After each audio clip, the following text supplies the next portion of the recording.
mean, even when you stepping out and making your Mm-hmm. business, it's scary. Yeah. Because, you start thinking, am I going to be able to do it? Am I going to have the money for it? Am I going to be able to survive off of it? But at the end of the day, if it's meant for you, you just have to work at it. I mean,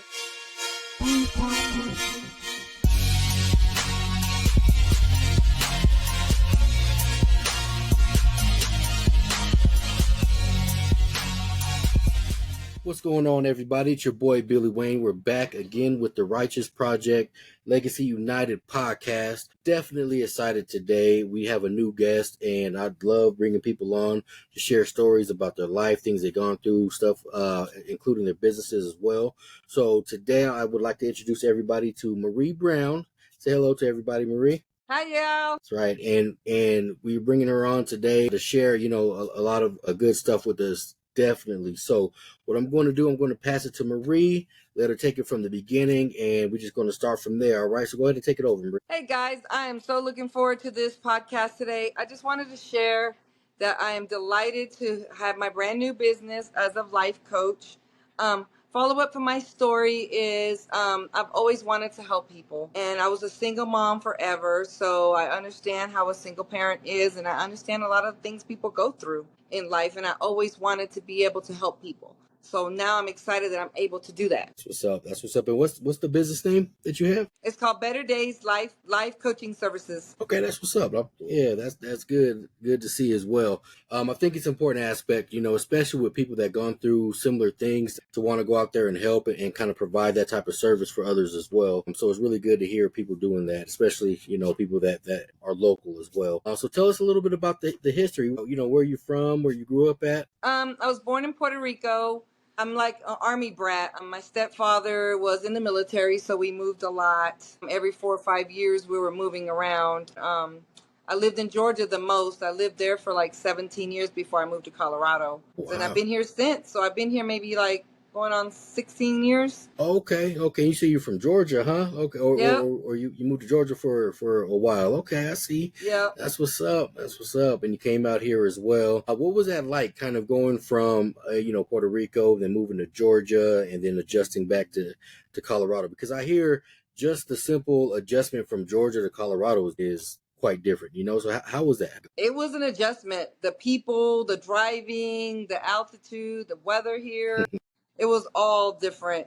Like here, Yeah. you don't have bugs. Over there, you have spiders as big as your hand. Yeah, I know, that's right. Yep. But it was an adjustment. Okay. Yeah, it's I was born and raised in Colorado. So yeah, definitely going to different states, even Georgia. I went to Georgia some years back, and it was a culture shock for me, just to see the type of culture out there versus out here. Big time. And bugs, definitely. My family's from Texas. Anytime I go down to Texas, it's it's including the heat as well. So yeah, and I appreciate you sharing that. It's definitely quite different, from state to state. Yes. As well, from everything that you've gone through. Is there anything that you can recall while you're growing up, or kind of moving between states as well? Anything that you can remember that kind of shaped your idea into wanting to help others? I think the majority was being divorced and a single mom, and everything happened like overnight, something that you didn't expect. Yeah. Like, your whole life just one day just changed, and you had no choice but to deal with it. And then you had a young child that depended on you. Right. Yeah, that can definitely be hard for sure. So with the business, what kind of outcome do you usually reach for when you assist others? First, well, let me go back a little bit. How long have you been in business, or how long have you done these type of coaching sessions? I started Better Days back in October of last year. Nice. So going on about 9 months, 8 months now. Okay, that's good.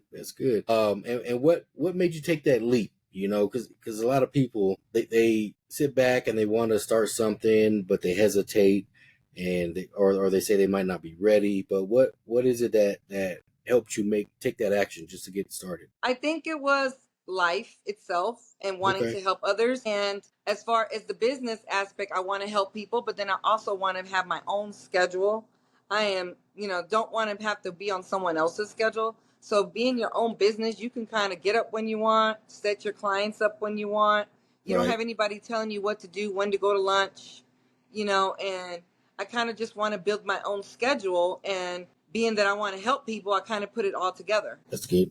That's good. Yeah, you're right. 9 to 5s, some people can't, you know, adjust to those. But even being in business yourself, there is a type of grit and motivation that you need to continue to keep going. Right. And a lot of people don't have that. That's why some people work the 9 to 5 still. They need that type of command, somebody to tell them that this needs to be done here and there. But definitely when you start your own business, there is that level of responsibility, I guess, Mm-hmm. that helps keep you going every day as well. Is there anything specific, that you tell yourself or that you think about on the daily basis, or even when you start your week, that kind of helps you keep the flow going? You mean like as far as like a goal or? Oh yeah, it could be a goal for sure. I mean, every week when I wake up, I always think that every day you can make it better. It's only you that can do it. You know what I mean? So if you want to make that change, you got to do it yourself. But sometimes you got to, like I said, stay in the corporate world until you get to where you got to go. Because at the end of the day, realistically, you got bills, you got That's pay,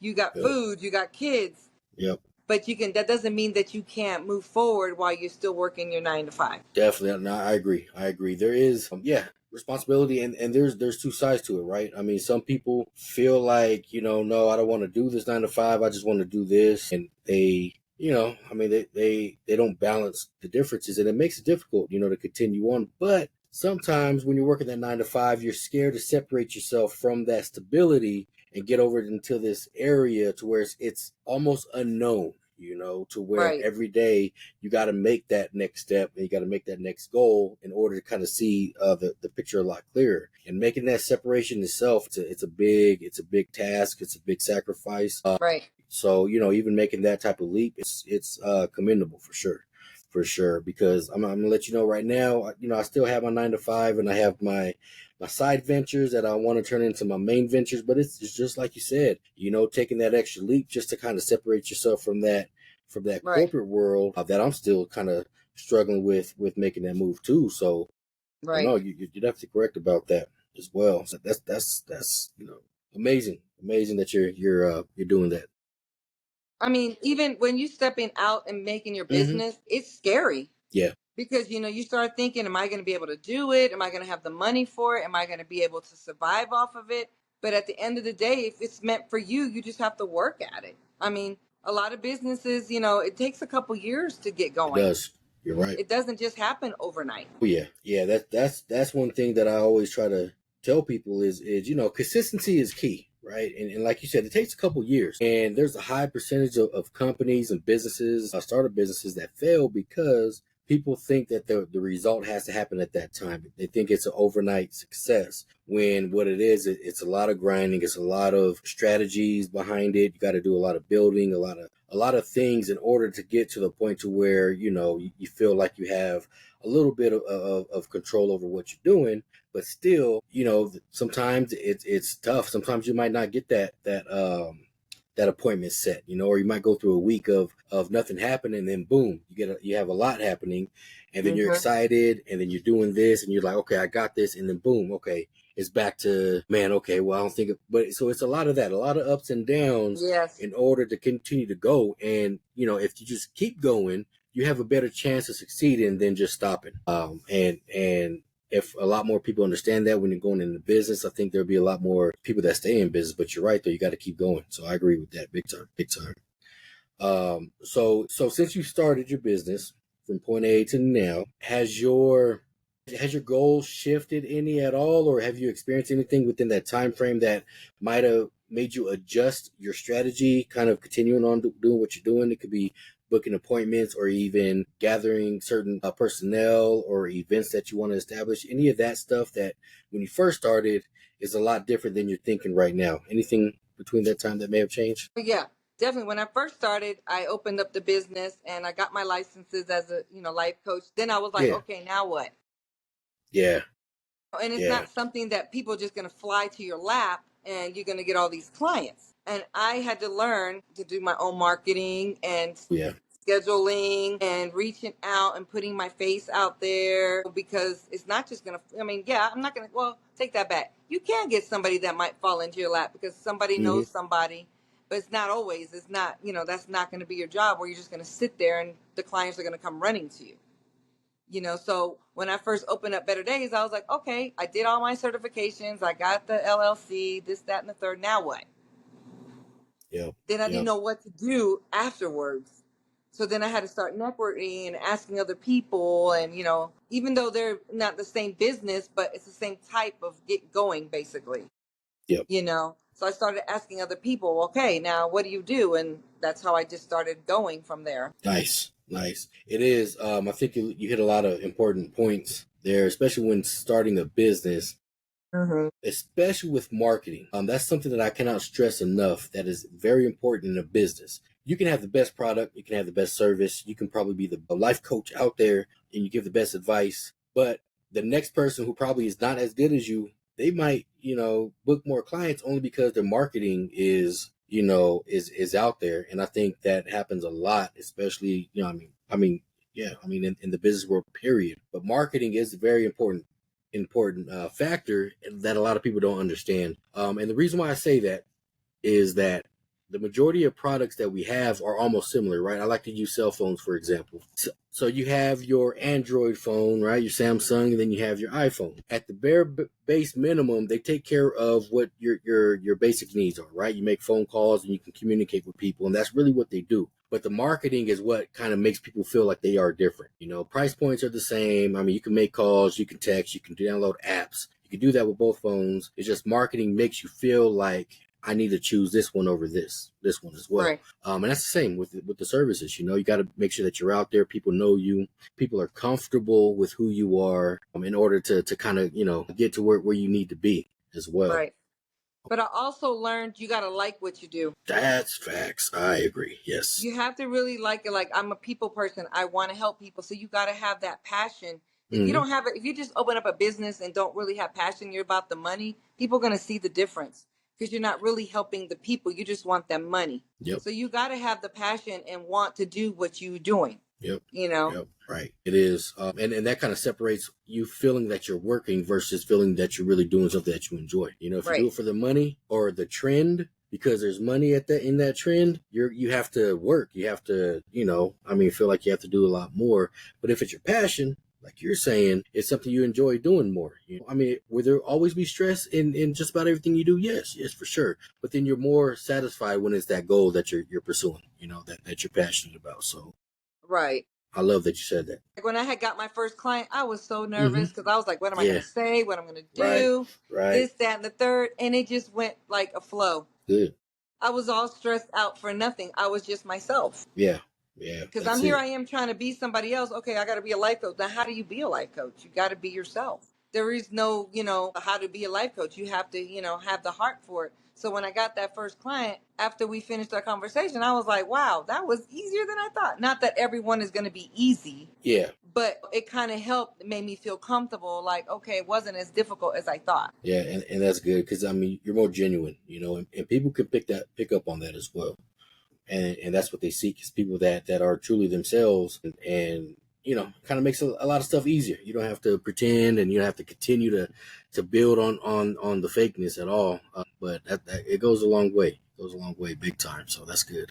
That's good for sure. So you booked your first client. You were nervous at first. You got that out the way, and continuing from there. Do you feel like you can still kind of use like an outline that you follow, or in your sessions is it you kind of build on what the other person is doing or saying or what they need? Does that make sense to that question? Yeah, that makes sense. It's really both because every client's different. Everybody's needs are different. And if it's somebody that you don't know, it's a different kind of outline than it's somebody that you know or a friend of a friend or so on and so on. So it is different, but you always still have to have a guideline because you don't want to go off script and get too personal. Gotcha. With that, so it is, you just have to determine. The main part is you have to listen to them and see where they're coming from and what they want. See if you can really even help them because sometimes you might not be able to help them. Oh, yeah. Okay. Sometimes it might be somebody way off your league, that actually needs a therapist or, something like that. Yeah, I never thought about that, but you're right. Just thinking about it that way is having somebody like you just really there to understand exactly if that's something they need or not. pretty big. Mm-hmm. Because I'm gonna tell you, I mean, there's a lot of people out there, men included, that we just don't, we don't even put ourselves out there to where we feel like we want that type of guidance, let alone need like some type of extra help, Right. overall. But people that actually take that step, just to get the information, the life lessons, or just to have somebody kind of help guide them, through their week or through their day. I mean, it goes a long way, big time, big time. So Right. that's good. So from here, so you started back in October, Mm-hmm. you got everything established, and then you booked your first lesson, and now you have a kind of a continuous, system built up. Where do you go from here? Is this something that you want to continue to do for a while before you kind of build it into another level, or do you have like bigger plans down the road? Right now, I'm just going to take it step by step. Don't want to overwhelm myself, and whatever life decides to change with Better Days or whatever direction, I'm down for it. Because I might want it one way, and God might try to tell me to wake up one morning and want me to do it another way. I hear So you. I'm just going to do step by step in the way He tells me to do it, and then if something changes, then I'll just go with the flow. At the end of the day, I'm still going to be helping people. Yep, I got you. That's good. Good. We're definitely here for it for sure. On top of that, so being in business, we were talking about that a little bit and getting started. Did you, when you first established your licensing and everything, is that something? Did you have somebody that you were able to reach out to for help, or did you do the research on your own? How were you able to kind of help get that information and get your business started? I kind of like, as far as the license, I just went to people that already have LLCs and kind of got their input on it. So I went Nice. and got the LLC first, just so I can keep the name, because the name just one day it just stuck to me. Better Yeah. Days, because Nice. people want a better day. So I wanted to keep that name. So I went and got the LLC first. Then I went for the classes, and there's still more classes for me to take, but one step at a time. I don't want to overwhelm myself and take so many classes. But then Good. as you Yeah. learn, you find it when you do the life coaching, you can see what kind of life coach you are, and then you know what kind of classes you want to take. Because there's so Oh, I many got different you. life coaches. Got you. Okay. And yeah. I mean, yeah, you're right. Just a continuous learning process for sure. Well, and the reason why I asked that question is because some people, they don't start because they don't know where to go or get access or anything like that. But there are people out there that you can reach out to. Were these colleagues, or were these just people that you've seen online or anything like that you reached out to? A lot of it was, like I said, my pastor, and as far as the life coaching, my friend Lisa Hardman, and Okay. then I had some people, because I work in the medical field already. Yeah. So I kind of use some nurses and doctors that I kind of know, Hey, and that's what's up. go from there, and see what I can do. So I kind Nice. of use my own personal networking to see if I can actually do it. Because I was Nice. scared at first. I was like, what if I do this and it fails? But you know what? If it fails, that means there's something else for me to do. Exactly. Right. I'm happy to hear that. So you utilize your resources that you had around you, Mm-hmm. to kind of help you understand if that's the path you want to take. You took the leap, you registered everything, you got everything set down.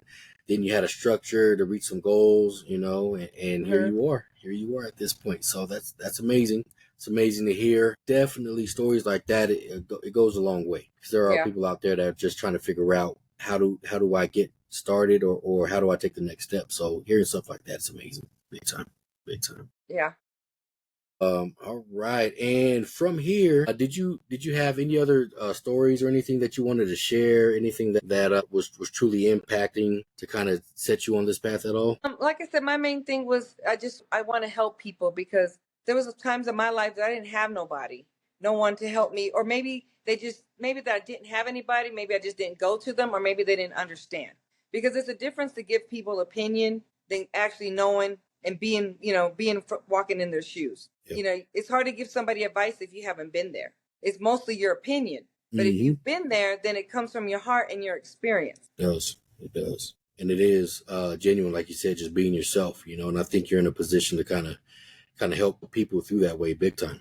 Big time. So that's good. So yeah, so that's a lot of good stuff, a lot of good content. So if anybody needed to reach out to you, or sign up or register, or read about what you do, do you have like a website or a contact info at all that you wanted to share? Yeah, I'm on Facebook, Instagram, and I also have email, and I have a contact number too. Okay, yep, no problem. We'll make sure to add that in the description as well for you. So one last question for you that we always ask every guest on here. So if there's anything at all that you can think of that you could have told yourself when you were younger that might have changed your direction a lot sooner, or how you looked at life, or made certain decisions at a certain time, is there anything that you would have told yourself at that time? I think I would have told myself to listen a lot more.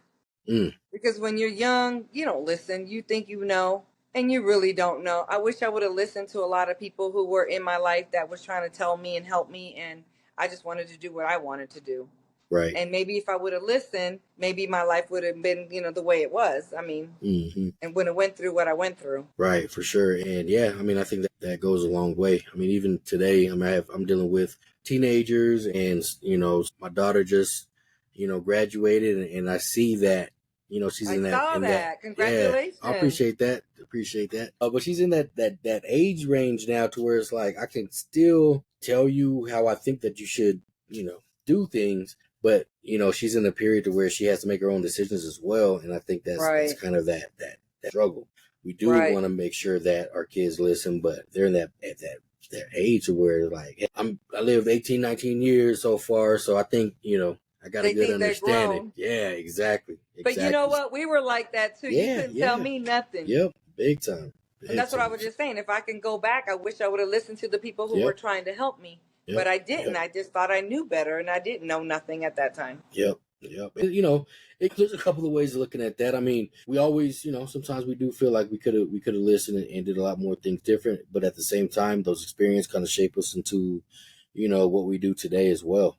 So I mean, you never know the turnout. We always can go. Hindsight is 20/20, and you go back and look at certain things. But ultimately, for sure, life shapes you. Big time. It sure does. So, but I mean, everything that you've gone through got you to where you are today, and also linked us together to get you on this episode as well, which I truly appreciate. I appreciate you having me. Well, yeah. I know today we're talking about earlier about doing the episode, and I know I had some things going on earlier, but I was like, nah, I got to get her on today. So, and it's the same thing every time the interviews start, or I'm about to have an interview, I do get nervous as well, but as soon as we start recording, we're talking, and then just hearing the stories, it goes really good. So that's why I enjoy having these type of conversations, with inspirational people like you. So thank you so much for that. So, once again, if you guys, the audience, if you guys enjoyed what you heard as well, make sure you like and subscribe to our YouTube channel, Legacy United Podcast. You can catch us on just about every streaming services out there as well. But make sure that you guys follow us just to make sure Marie Brown gets the recognition, and you can reach out to her as well. And this is what it's all about. So if you guys enjoyed it, I'm glad to hear that, and we'll catch you guys on the next episode of Legacy United. So you guys have a good one, and I'll see you guys later.